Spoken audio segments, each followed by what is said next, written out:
Hey, what's up, folks? Danny here. I'm in Orlando, Florida, the most humid place in the goddamn world. It's like the sauna broke. But why am I in Orlando, Florida? What possible reason would I have to come all the way to Orlando, Florida for one day? Well, you might remember a couple of months ago, I had to go all the way to Cologne in Germany at Gamescom to get my hands on WWE 2K15. That's where I talked to the Big Show and asked him a load of stupid questions. We got a little bit of time with the game there, but they're being sort of crazily tight with this game. Like, it wasn't until last week when that trailer came out that we actually saw gameplay. Although I feel like calling that gameplay might be a little bit untrue, because all we saw was sort of the cutscenes they show. But we're starting to get a look at the sort of next-gen wrestling game. A lot of people are wondering what the game is like, so we've come all the way out here to Orlando, the sweat pit. I wish I wore shorts. It's real sticky down there. Yeah, back up. But yeah, I'm here in the WWE Performance Center. There's a bunch of superstars here, a bunch of NXT superstars in the making here as well. Bill DeMott's here. So we're going to talk to those folks a little bit about their careers, about the game, and finally I'll get to have a go at the new career mode that's in WWE 2K15. So come join us. Sweaty. In the interest of transparency, it should be noted that this whole thing was organized and funded by 2K. They flew us out to Orlando, they brought us to the WWE Performance Center, which is where the whole demo took place, and they also gave us this entertaining, if totally redundant, tour of a university that helps them broadcast NXT. Never walking to fly! None of that was filmed. We didn't film almost missing our connecting flight in Dallas. We didn't film poor Andy's steady cam rig never actually making it to Orlando. And we didn't film the 2 hours sleep we got before having another 6 hours of flights and airports on the way back on Friday. What we did film was a bunch of interviews with superstars about how the WWE Performance Center and NXT is in the new WWE 2K15's career mode. And I actually got to play this elusive game for more than 5 minutes.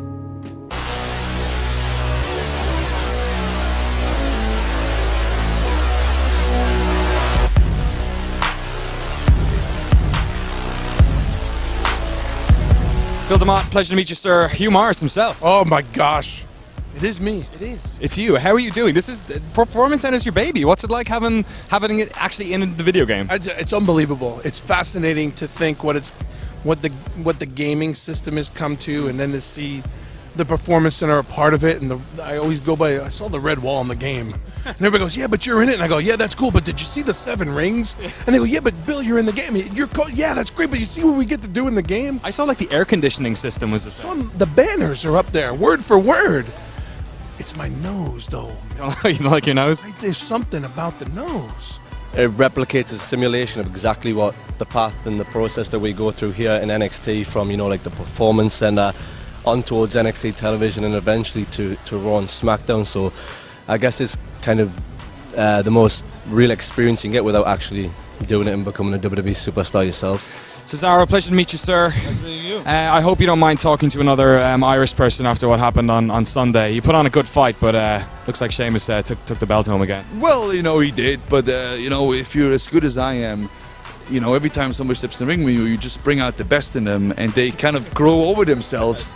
And, that can be detrimental to you, or to me in this case, because, I don't just fight the guys that everybody else does, I fight them on their highest level. So sometimes it just happens that, they grow over themselves so much that, Did you ever play video games growing up yourself at all? I was never a huge video game guy, but I definitely had my fair share of video games. What's it like seeing yourself in the game then? Especially considering, like, if you'd seen it like 10 years ago, you would have been this blocky ass version, whereas now it's like...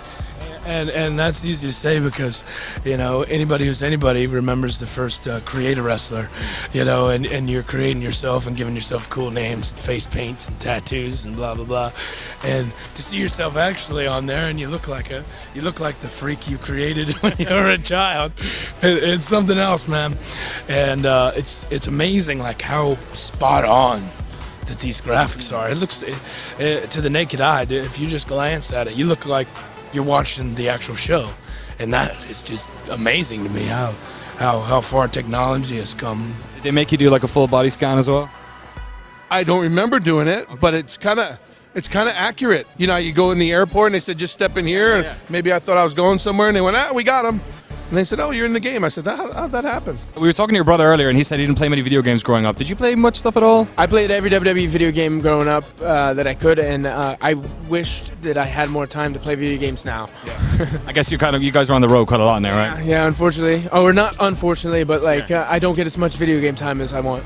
Did you ever do like create a character stuff, make yourself? Yeah, absolutely. It's a little bit weird seeing yourself now in video games at all. Yeah. Especially because now it would have been quite blocky back then, whereas now it's kind of like a decent approximation. Yeah, they did a really good job. I mean, I've said in another interview, like, there's a small birthmark on the back of my calf that is almost unrecognizable. It's in the game. That's how detailed this game is. It's unreal. In the video game world, they often say that Triple H's hair was the sort of the HD experience. Now they're saying upside down Bray Wyatt hair is the new one. Oh, yeah, I haven't actually. I saw a clip of it in the trailer of the Spider Walk. I haven't got the honor of seeing it in its full entirety, but I think I need to go upstairs and check that out in a few minutes. Am I darker than Sheamus? I think they have like a farmer's tan, so this is actually more tan than Sheamus. Great.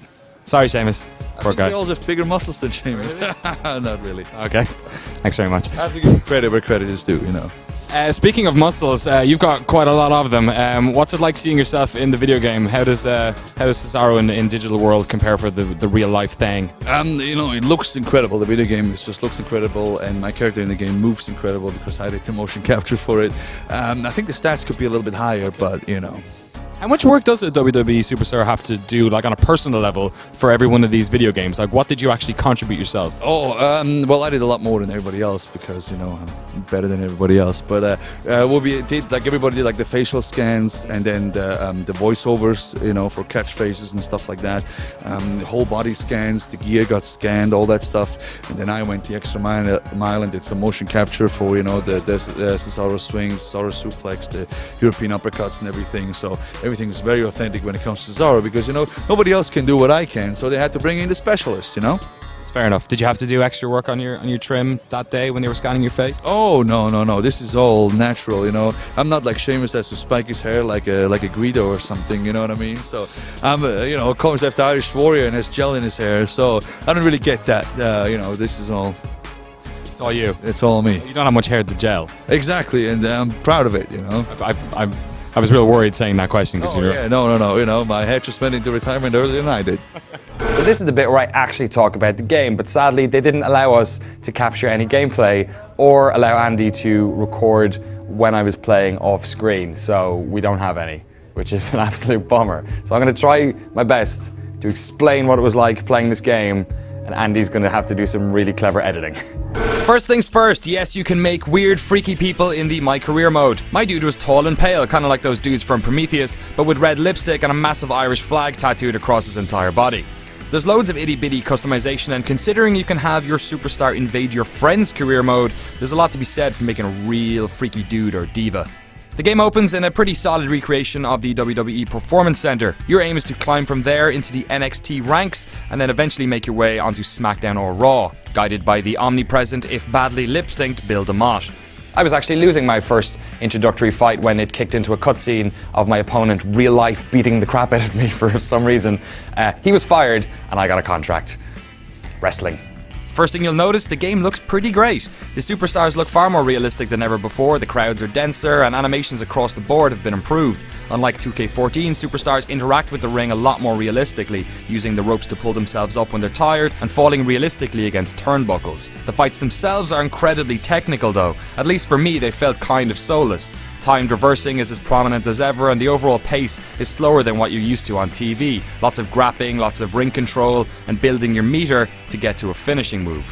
It still feels more like a modern UFC game than the crazy balls-to-the-wall action of classic WWF games. The nasty TV camera angles from last year's game are gone, and it's definitely had a lot more presentation work done to it, but it remains to be seen whether the actual fighting itself is compelling after a couple of hours. I certainly had some reservations after my short time with it.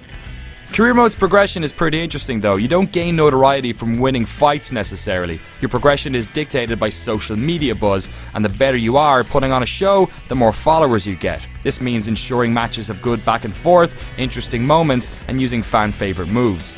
How you become a good or a bad guy could be pretty neat too. Your journey to becoming heel or a face is dictated by your in-ring actions.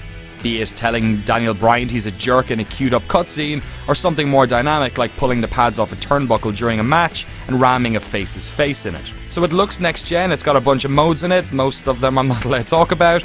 It plays a lot like last year, and though 2K and WWE are waxing lyrical about how dynamic career mode is, nobody's really had enough sit-down time to make a proper call on that. Hopefully we'll get more access to it soon, but for the moment WWE 2K15 looks like a game that's trying to juggle quite a lot. And it just might drop some of those balls. I guess we'll find out soon enough. Comes out on October 28th for previous gen consoles and November 18th on all your fancy new ones.